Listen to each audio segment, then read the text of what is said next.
지난 주에 했던 그 이제 서론적인 감사합니다. 서론적인 내용은 이제 조금 이제 다 했으니까 바로 이제 들어가도록 하겠습니다. 네.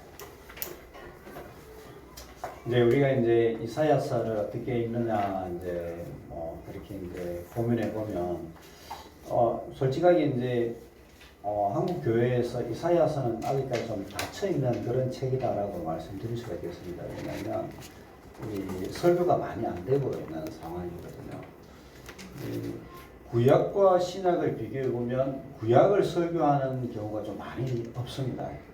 의외로 구약을 굉장히 설교를 안 하고 이제 신약을 주로 이제 많이 설교를 하시고 목사님들이 또 거기서 이제 선지서나 시가서는 더 이제 안 하는 거죠. 선지서나 시가서는 더 이제 안 하는 거죠. 왜냐하면 조금 어렵기도 하고 또 목사님들의 이제 상황을 보면 또 한국 교회도 굉장히 좀 분주하게 이제 돌아가니까 어떻게 보면 이런 본문들은 좀 지그시 앉아가지고 연구를 좀 파야 되는 부분들이거든요.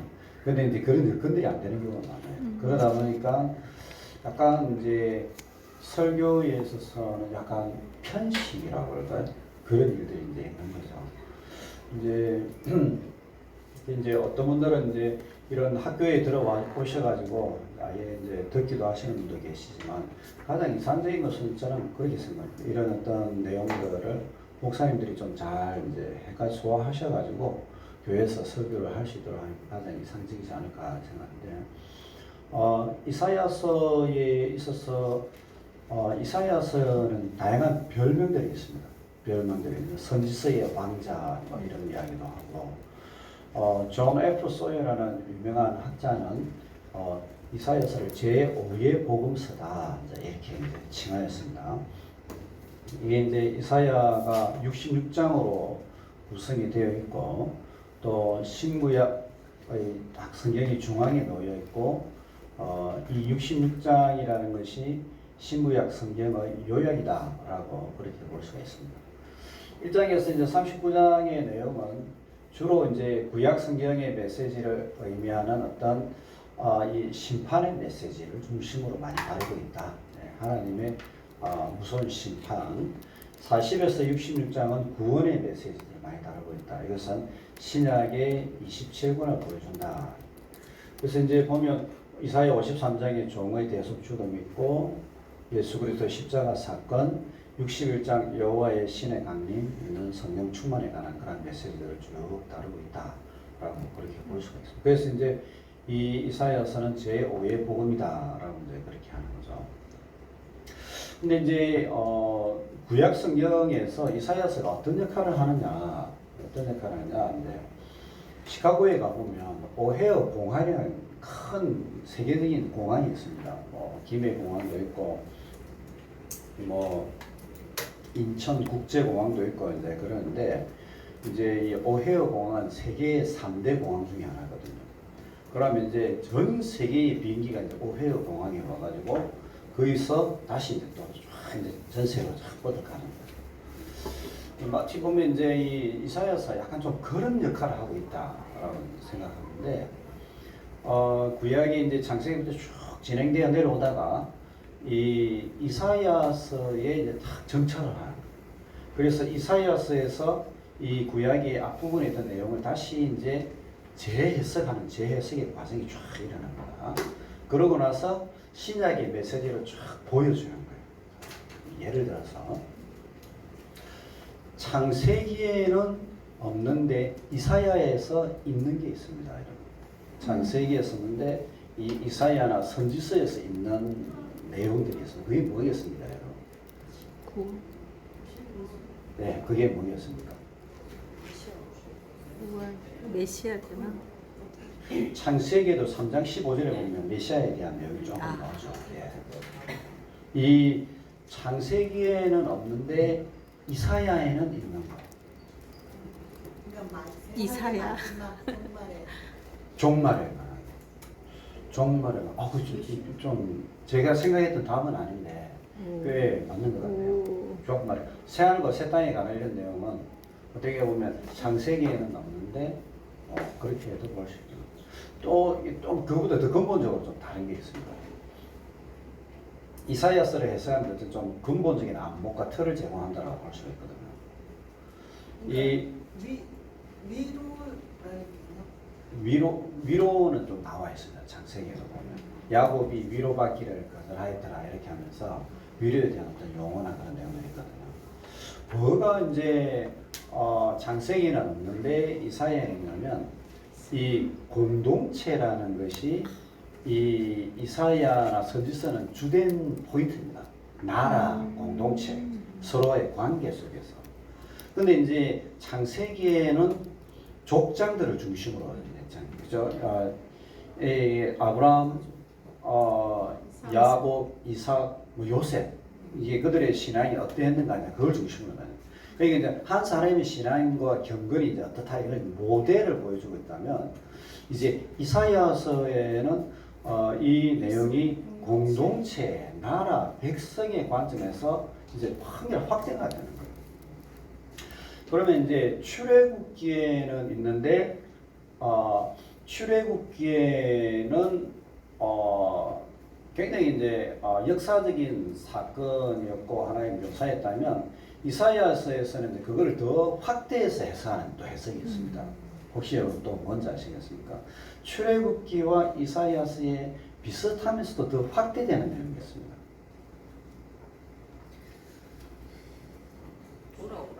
돌아오라는 것도 굉장히 중요한 거죠. 그거랑 조금 연관시켜가지고 구속 그거랑 좀 연결시켜가지고 출애굽 누가 이 출애굽 근데 이제 출애굽이 자 보십시오. 출애굽기에서는 이제 출애굽이 에집트에서 출애굽이지 않습니까? 그런데 이사야에서는 새 출애굽.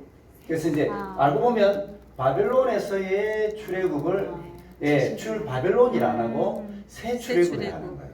근데 이제 여기서 새 출애굽이 이제 출애굽기에 있는 출애굽이 이 이사야에서는 새 출애굽이면서 엄청나게 확대가 됩니다. 어떻게 확대가 되냐?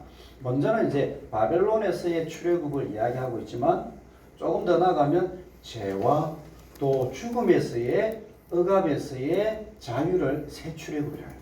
그래서 신구약 중간기에는 이사야서는 우리가 이제 죄에서 자유케 되는 것을 또 영적인 출애굽을 하거든요.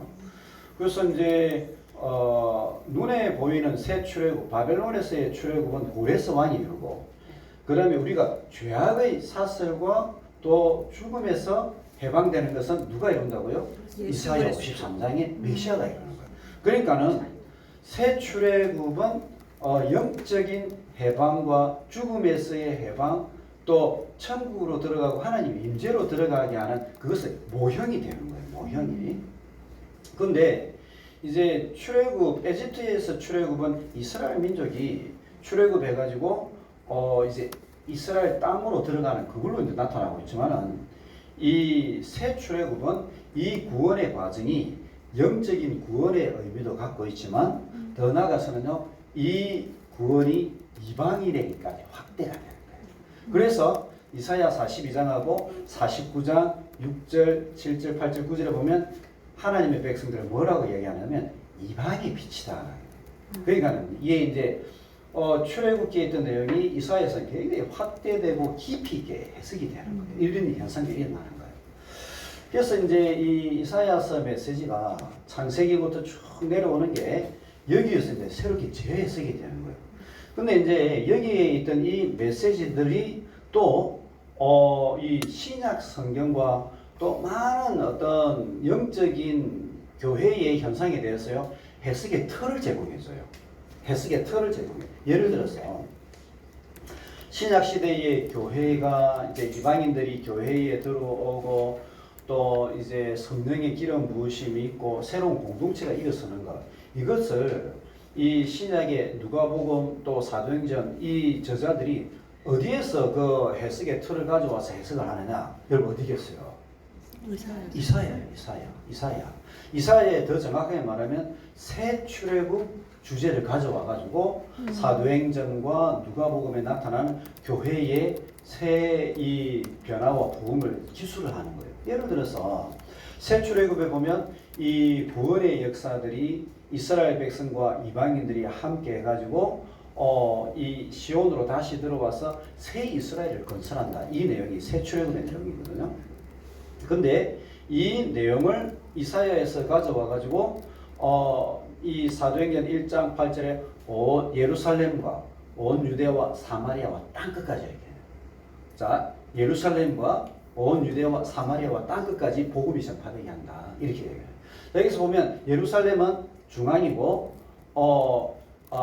유다와 사마리아는 북이스라엘과 남유다의 수도가 되는 거예요. 그래서 남유다와 북이스라엘이 하나가 되면서 새로운 이스라엘로 건설이 된다라는 것을 이야기하고 이것이 땅끝까지 이루어진다라는데 이것은 교회를 통하여서 이방인과 유다가 하나로 화합이 되어서 새로운 민족, 새 이스라엘, 새로운 인류를 만들어간다는 그 내용입니다. 그래서 이제 트리니티나 복음주의권에서 박사 논문들이 뭐가 나오느냐면 신약을 이제 파도 너무 많이 파버렸어요. 너무 많이 파버려가지고 이사야나 구약 성경에 있는 메시지들이 어떻게 신약의 해석에 관여를 하고 도움을 주고 해석하기에 틀을 제공했는가 거기에 관한 연구가 나오는데 가장 많이 인용되는 연구되는 분야 중에 하나가 어디냐 이사야하고 신약이에요. 이사야하고 신약. 그래서 이제 구약 성경 중에서 이 이사야서와 신약 성경의 관계를 연구하는 이 연구는 굉장히 활발하고 또 신약 성경에서 이제 구약 성경 중에 가장 많이 인용된 성경이 뭐냐 이사야와 시편입니다. 이사야와 시편. 그래서 요한계시록에도 보면 이사야서의 내용이 한 60몇 가지가 있어요. 그 정도 많아요. 그래서 존 F. 소여 이렇게 있다. 우리는 이사야를 어떻게 읽고 해석하고 설명하고 있는가? 그래서 윌리엄 둠버렐이라는 유명한 학자는 이 이사야서는 시온의 심판과 미래의 영광을 보여주고 있다. 시온의 심판과 미래의 영광을 보여주고 있다. 그 다음에 존 오스월드는 하나님의 종들에 관한 내용을 보여주고 있다. 메시아의 종, 또 그리고 구원받을 하나님의 백성들의 종들의 공동체를 보여주고 있다라고 얘기하죠. 그 다음에 윌리엄슨 공의와 정의에 기초한 이상적인 사회를 보여주고 있다. 공의와 정의에 기초. 윌리엄슨 옥스퍼드 대학의 교수입니다. 공의와 정의에 기초한 이상적인 사회를 우리에게 보여주고 있다.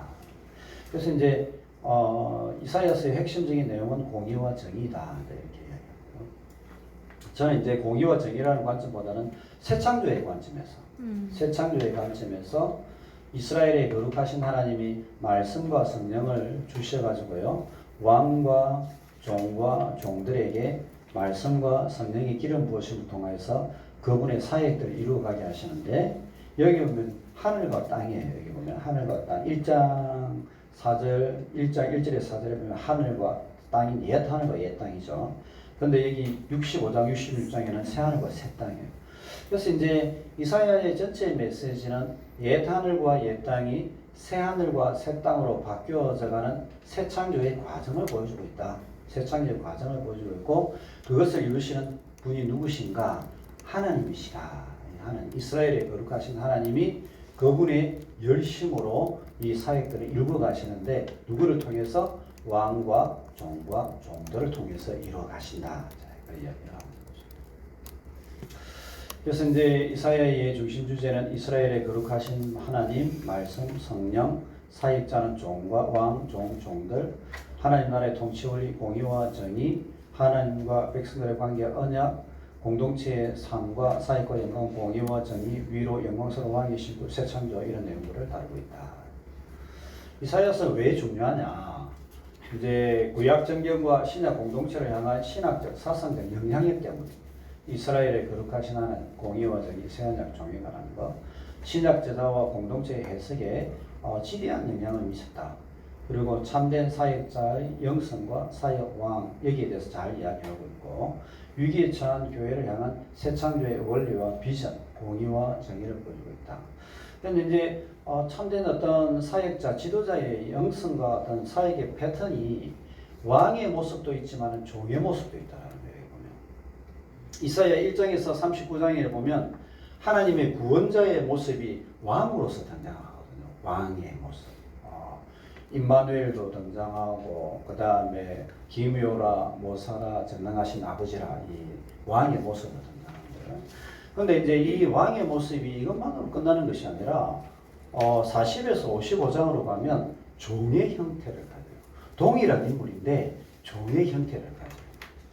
그래서 이 종이 자신을 깨뜨리고 백성들을 위해서 스스로 희생하고 고난의 길을 걸어가는 장면이 나오는 거예요.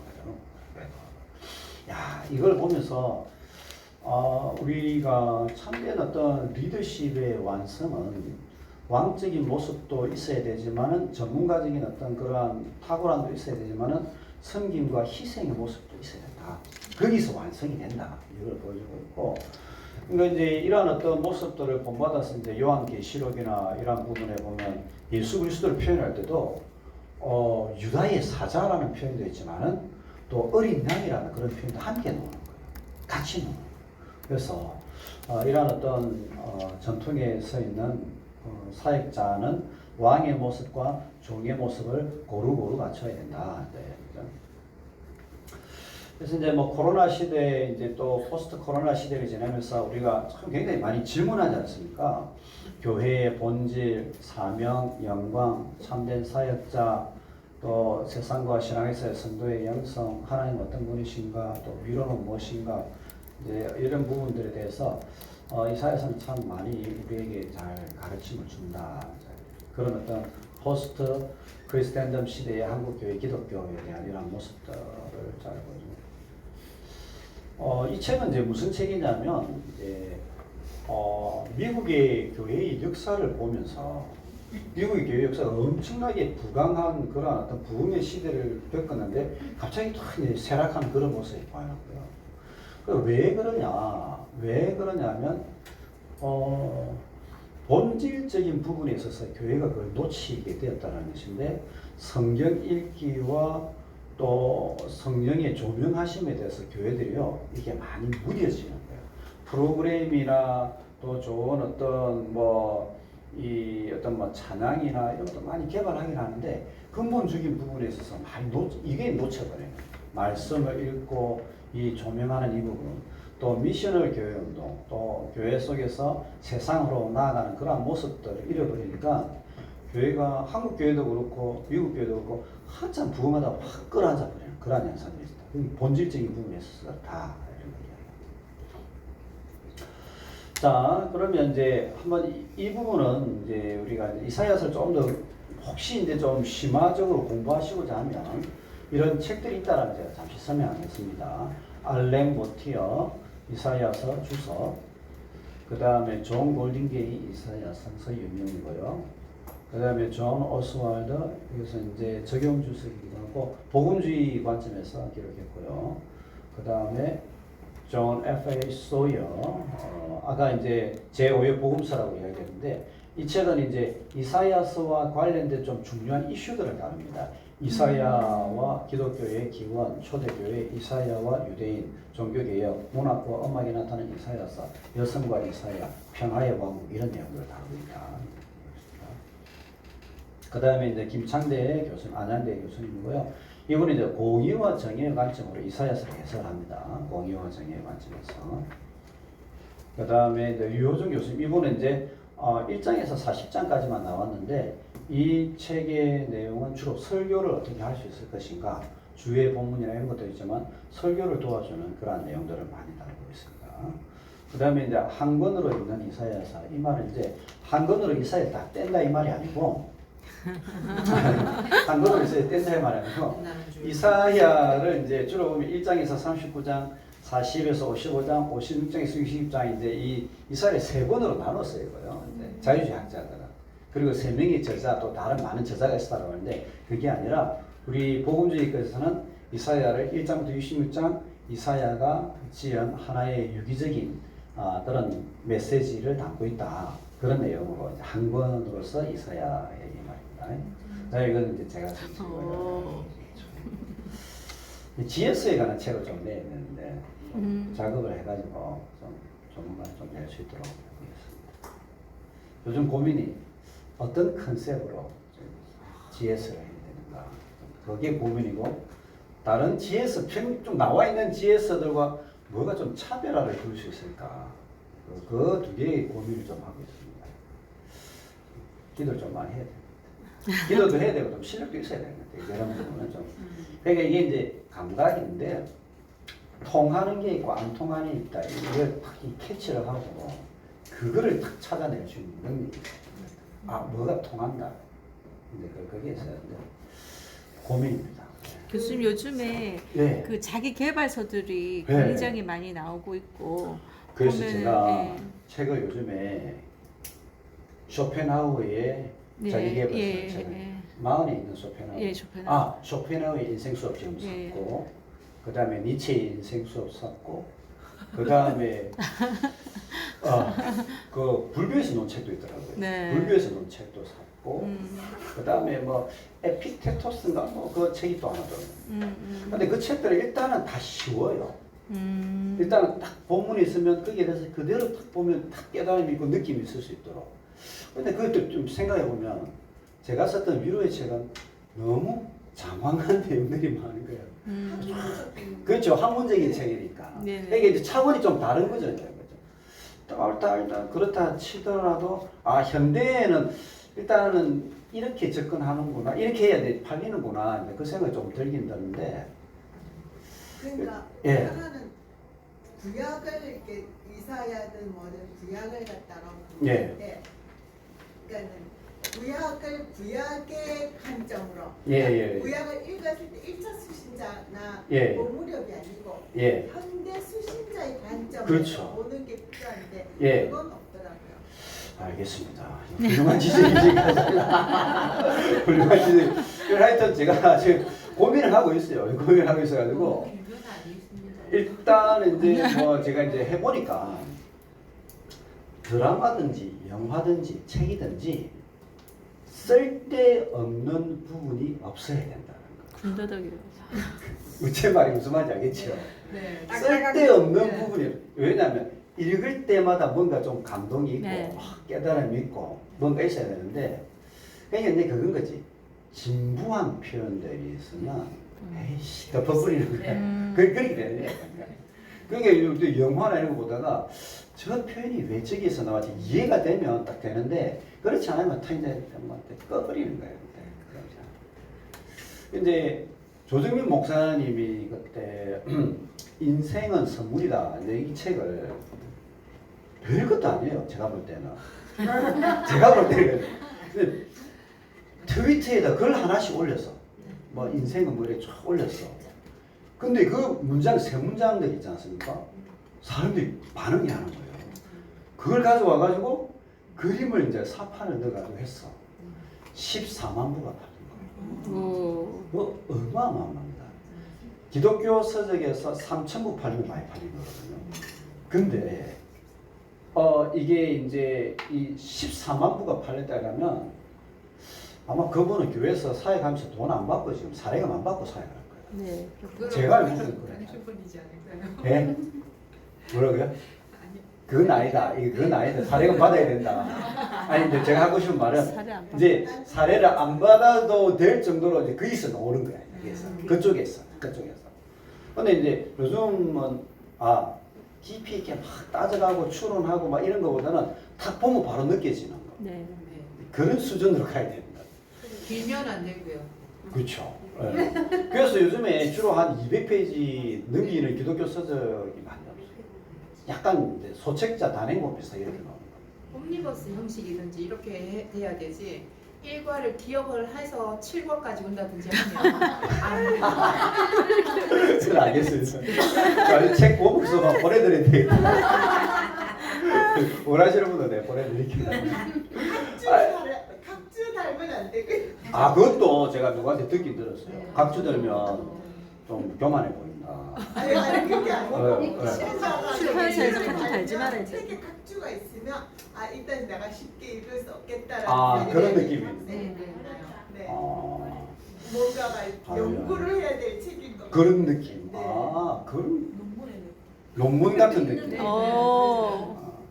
이제 제가 이제 저 같은 경우 어떻게 또 누가 이야기했어요?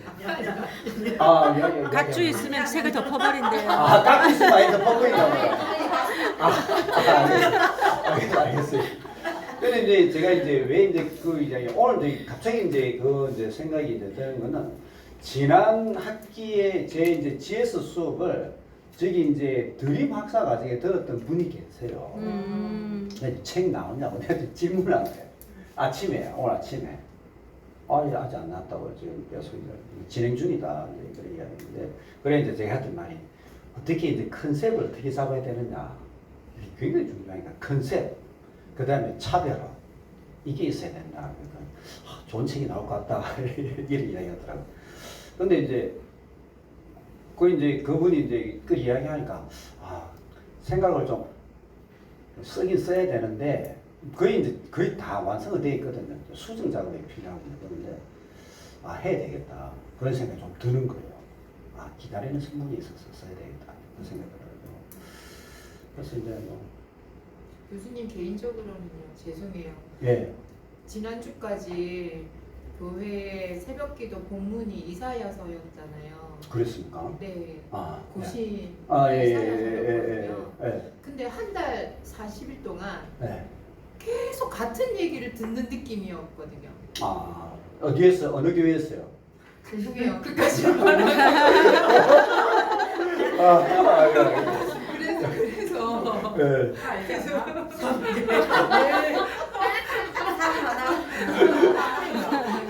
3.1이에요, 3.1. 이사야서에 대한 이 책들이 그렇게 읽어도 처음 읽어도 끝을 읽어도 계속 같은 얘기가 되고 있다는 이 느낌은 그게 이제 제가 설명을 해드릴게요.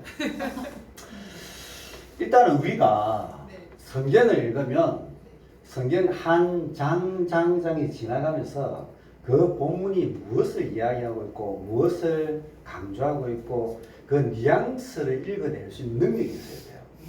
그게 있어요. 그게 이제 실제로 말하는 문해력이고 독해력이거든요. 근데 이제 제가 참 이런 말씀을 드리면 진짜 우리 교회에 있는 목사님들이 저를 굉장히 싫어할지 모르겠는데 현실적으로 말하면 참 두 가지의 어떤 그게 있는데 첫째는 목사님들이 전반적으로 다 바쁘셔요. 바쁘셔가지고 본문을 깊이 있게 읽을 수 있는 그 시간이 없어요. 두 번째, 시간이 되어도 이거를 해석할 수 있는 어떤 본문의 어떤 이게 뭘 이야기하고 뭘 강조하고 있고 무슨 길을 어느 길로 가고 있다는 것을 해석해낼 수 있는 그러한 역량을 가진 분들이 썩 그렇게 많지는 않은 거예요. 그러다 보니까 본문 딱 읽고 본인이 하고 싶은 이야기 하는 거예요. 본인이 하고 싶은 이야기. 그러다 보니까 본인이 하고 싶은 이야기를 하다 보면 했던 이야기 또 하고 했던 이야기 또 하고 했던 이야기 또 하고 비슷한 내용을 계속 이야기하게 되는 거예요. 제가 이제 예레미야서를 여러분 읽어보지 않습니까? 초창기에 읽으면 1장, 2장, 3장, 4장 이게 무슨 내용을 하는지 계속 심판만 하는 내용 같은 느낌이 많이 들어요. 근데 이제 예레미야를 조금 깊이 척척척 들어가 보지 않습니까?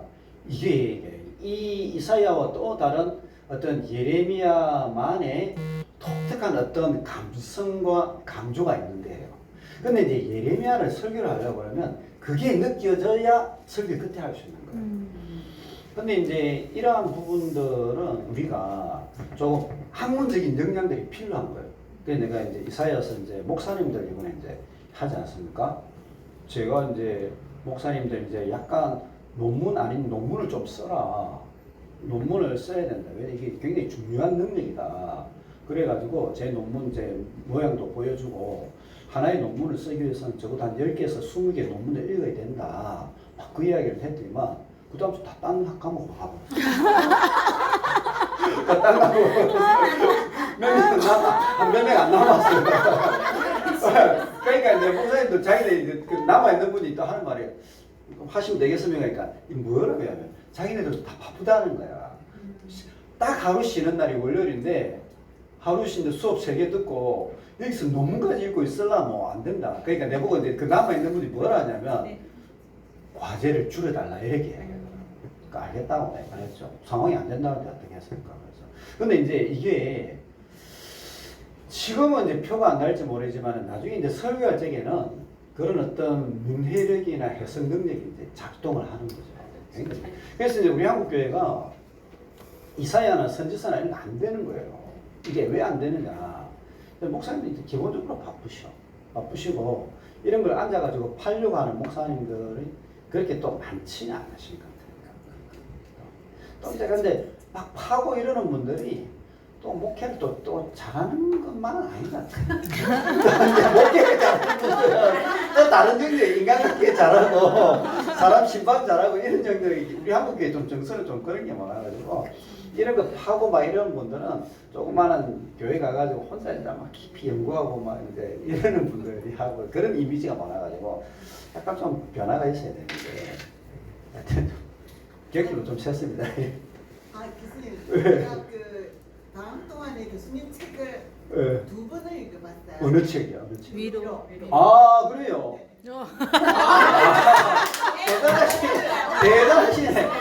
제가 이제 왜 이제 놀랐냐면 일단은 거기 이제 우리 같이 공부했던 그 분한테 이제 책을 이제 읽어보겠다 해가지고 이제 읽어보는데 본인은 그 책이 좀 어렵다. 그 책을 깊이 있게 이제 이해를 하려면 꽤 이제 조금 이제 굉장히 원리적이고 학문적인 내용이거든요. 그건 이야기 한번 해보십시오. 예. 그러니까 어렵기 때문에 이제 처음부터 끝까지는 한 번은 가볍게 예. 읽고 예. 이제 그래서 전체적인 감을 잡고 예. 이제 다시 한번 읽기 시작을 했거든요. 예. 근데 제가 거기서 이제 뭐 내용이 많으시겠지만 저는 이제 다 까먹어가지고 예. 제가 보고 너무나 놀랬던 예. 위로라는 개념이 예.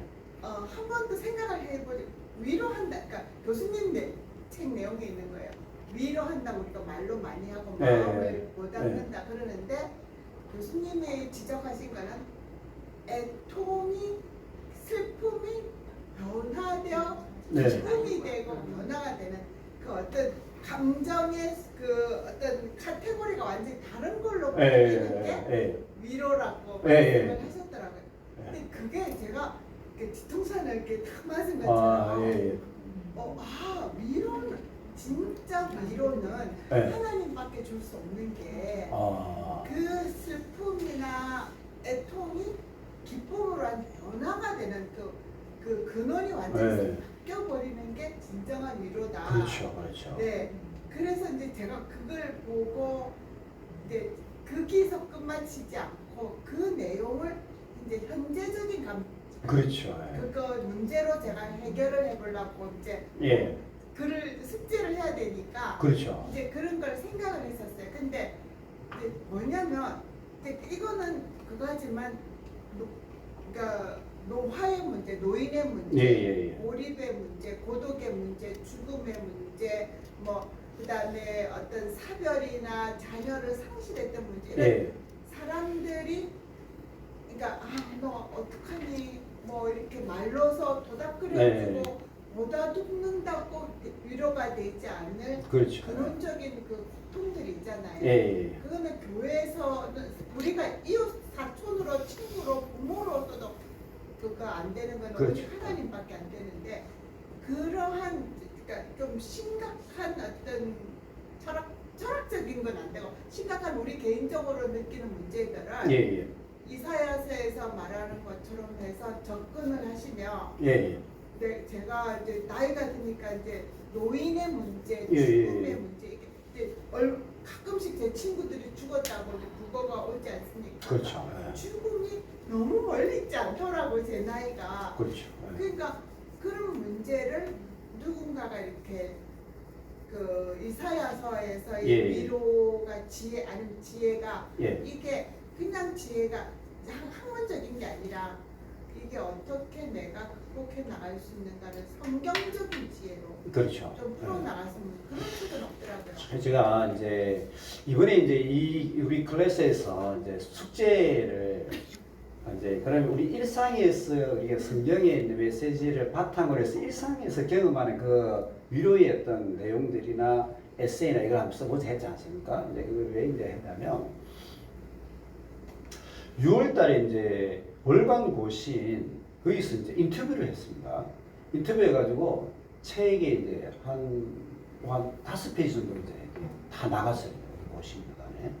그러면서 이제 거기 박진필 부장님이 다음 내년에 이제 이걸 참 우리 삶에서 이제 이 참 위로를 경험하는 이걸 어떻게 경험할 수 있느냐. 하늘의 어떤 신학적인 내용을 말고 삶으로 이제 끌어내려서 한번 그걸 연재를 해보자. 이런 말이 나왔어요.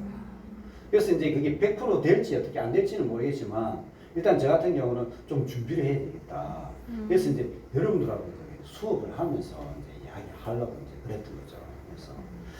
그래서 이제 우리가 이 위로라는 것도 굉장히 광범위하거든요. 진짜 광범위하거든요. 그래서 이제 이것을 이제 어떻게 줄 수 있느냐. 세상적인 위로도 있지만 기독교에서의 위로, 참된 위로가 어떻게 오느냐.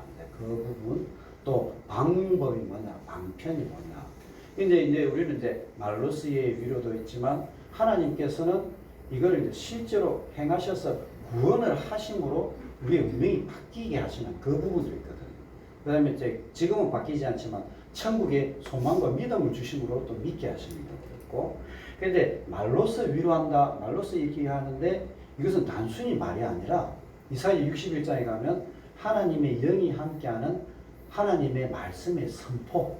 그래서 이제 설교와 또 어떤 권위 있는 또는 우리의 어떤 언어 속에서 성령이 함께하는 언어, 그걸로 이제 발전이 되는 거예요. 그래서 근데 이제 그런 부분들은 조금 더 좀 한 번 더 이제 실제적으로 한번 넣어보려고 그랬습니다. 그렇게 하는 거죠.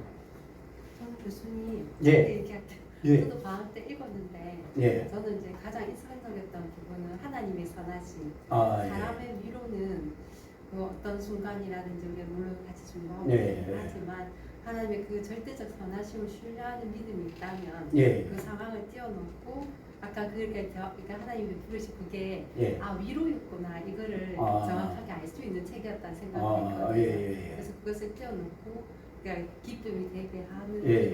이런 과정들을 예. 신학적인 차원에서 예. 그 책을 통해서 이런 부분이 하나님이 이 백성을 위로하시고 이렇게 하셨구나. 예. 잘 모르지만 어쨌든 읽으면서 저는 예. 조금 도움이 되고 위로가 그렇죠. 신학적으로 좀 성경 안에서 찾을 수 있는 하나님의 위로였구나. 그렇죠. 그래서 이제 뭐 이게 솔직히 이제 이 위로라는 게 이게 너무 보편적이어가지고 어떻게 딱 접근하면 오히려 더 어렵습니다. 이게 왜 어렵냐면 글을 쓰지 않습니까? 글을 내거나 아티클을 내지 않습니까?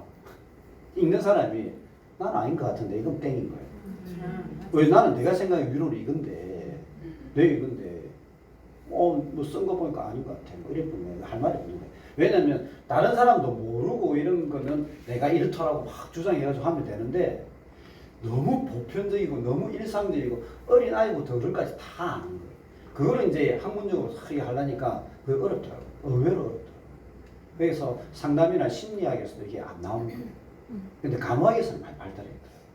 근데 이제 이번에 이제 성경적으로 좀 접근을 했는데 이거를 이제 우리의 일상의 보편적인 언어로 우리가 이제 다양한 아까 이제 캐테고리 속에서 노인의 문제, 또 사별의 문제, 또 그 다음에 뭐 다양한 어떤 뭐 심리적인 뭐 우울함과 고독, 또 뭐 자살 이런 부분들에 대해서 그것들을 캐테고리를 해서 다룰 수 있는 거죠. 그래서 어떤 우리의 마음과 어떤 심리적인 부분에서 좀 잘 풀어내면 이 굉장히 파워풀한 어떤 책이 돼요. 그래서 이제 그런 부분에 대해서 이제 아시는 분들은 그런 이야기를 좀 해주셨어요. 전화로 하거나 해가지고 이 신학적으로 했는데 이걸 조금 풀어서 우리의 삶에 적용할 수 있도록 해달라 그렇게 하시더라고요. 그래서 저는 이 클래스에서 그런 것들을 좀 같이 하면 좋겠다 그런 생각입니다. 예. 일단은 뭐 결국은 이게 학문이라는 것은 결국은 서로 이제 이런저런 이야기를 하면서 이제 발전하는 것 같아요. 서로 대화를 나누고. 그래서 아규먼트다 이 말은 알고 보면 서로 이제 뭐 논쟁이다 이렇게 이야기하면 논쟁이고 서로 이제 잔소리하는 거예요. 이게 이런 거 같고 이런 거 같고 이렇게 하면서 점점 서로 이제 깨달아라 그런 거예요. 또 잔소리 또는 뒷담화. 뒷담화. 그 가장 표현이 뒷담화. 그런 거예요. 근데 그게 학문의 여성이라는 거죠. 그러니까는 학문을 하는 분들의 그 스터디라는 이 원어가 뭐냐면 조금 여유가 있고 삶의 여유가 있고 시간이 되는 분들이 할 수 있는 거예요. 왜냐하면 진짜 여러분들 진짜 복 받으신 분들이에요. 여기서 딱 할 수 있다는 게 생각해 보시면 근데 탄광에서 탄광 캐는 분들이 이런 거 할 수 있겠습니까? 못하는 거예요. 그러니까 원래 스터디다라는 것은 약간 좀 시간이 있고 건강도 되고 또 삶의 어떤 여건이 되는 분들이 할 수 있어요. 그래서 할 수 있어요. 안 되는 여건을 되게 하려고 그것도 능력이시고 그것도 능력이시고 그것도 능력이시고 확실히 여기 우리 여신은 좋은 내용이 많이 나오는 것 같아요. 수업 해보면 다른 클래스랑은 좀 분위기가 네. 기도를 많이 하셔서 그렇지 좋은 내용이 많이 나오시는 것 같아요. 연륜이라고 할까요? 그것도 부딪힘이 너무 많아서 그래요.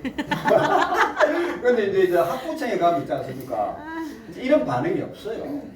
학부생들은 막 눈만 끔뻑끔뻑하고 한데 있으니까 또 뭐 이게 그게 있을 수가 없어요. 이게. 그러니까 이제 거기에서는 이런 이야기 안 합니다. 위로를 이렇게 하자. 막 논문 써라 이래 보는 거예요. 논문 써서 가져와라. 그럼 내가 이렇게. 애들 많이 힘들어합니다. 논문 써라. 위로 받으려다가 빨리 진도 갑시다. 이사야는 두 단어의 합성어입니다. 아샤 그다음에 후 이렇게 되는데 이게 이제 구원이라는 뜻이고 후는 여호와 하나님은 구원이시다. 오직 하나님만이 구원이시다. 이렇게 뜻이 있습니다. 하나님만이 구원이시다. 이 이름이 이사야서 전체의 핵심입니다. 그러면 저 이름을 예. 그 부모가 지은 걸까요? 아니면 자신이 이거 하면서 이름을 만든 걸까요? 뭐 일단은 이제 어떻게 보면 기본적으로 부모가 지었다라고 이렇게 봐야 되는데 정경적으로 보면 이게 이제 저희들이 이제 의미를 그렇게 부여를 하는 거거든요. 솔직히 말씀드려요. 아모스의 아들 이사야라 이렇게 놓는데 그 당대에 이런 이름들이 조금 많이 있었긴 있었습니다. 뭐 요수아나 또 하나님 구원하시다는 뜻이고 그 다음에 이제 뭐 느헤미야 하나님 우리 위로하신다 이런 뜻이고 그런데 그런 이름들이 좀 많이 있었긴 있었죠. 많이 있었는데 뭐 우리가 이제 요즘에 이제 예명이라 해가지고 뭐 이제 연예인들이 자기 이제 연예인 거기에 활동하는 이름을 이제 새로 짓긴 하지 않습니까? 근데 이제 뭐 그런 차원으로 이제 이 이름을 그렇게 만들었을까라고 하는 건 아직 저도 이제 확정을 못할 것 같아요. 근데 확실한 거는 이스라엘 나라에는 이런 이름들이 좀 많이 있었다라고 말씀드릴 수 있을 것 같아요. 굉장히 보편적인 하나님의 이름을 가지고 많이 했다. 네, 그렇게 볼 수 있을 것 같아요. 근데 확실한 거는 이 이름이 이사야서 전체를 요약한다 해도 전혀 손색이 없습니다. 진짜. 그래서 이제 이사야 9장 7절에 9장 7절 8절 9절에 보면 여호와의 열심히 이것을 다 이루신다라고 합니다. 여호와의 열심히 이를 다 이루신다. 여호와의 하나님의 열심히 구원을 이루어 가신다. 그런 의미인 거죠. 그래서 이 하나님의 구원을 보여주는 책이다. 저자 이사야 왕족으로 우시아 왕의 사촌이고 아마샤 왕의 조카 우시아 왕이 죽던 해에 예언자로 부르심을 받았고요. 아내와 두 아들이 있었다. 자, 1장에서 39장 역사적인 배경을 좀 볼 필요가 있는데요. 주전 783년부터 687년 약 8세기, 7세기 이 어간의 내용을 주로 다루고 있다라고 보시면 되겠습니다. 1장에서 39장인데 아까 이제 제가 이제 이사야서를 보여드렸다시피 이사야서는 여기 앞부분 크게 3등분으로 나눠집니다. 1장에서 39장, 40에서 55장, 56장에서 66장 이렇게 3등분으로 나눠집니다. 등장인물도 그렇고 또 시대도 그렇고 주제도 그래요. 1장에서 39장에 주로 왕이 등장하고요. 40에서 55장은 종이 등장하고 56장에서 60장 종들이 등장합니다. 시대를 보면 1장에서 39장은 아시리아 시대입니다. 아시리아 시대. 40에서 55장은 바벨론 포로 시대. 그 다음에 이 56장에서 66장은 그 이후에 페르시아 이 시대. 그렇게 보시면 되겠습니다. 그러니까 이제 이사야서를 해석하는데 가장 중요한 어떤 하나의 중요한 틀이 뭐냐. 그것은 세 등분으로 나누어져 있는 그러한 체계이다라고 합니다.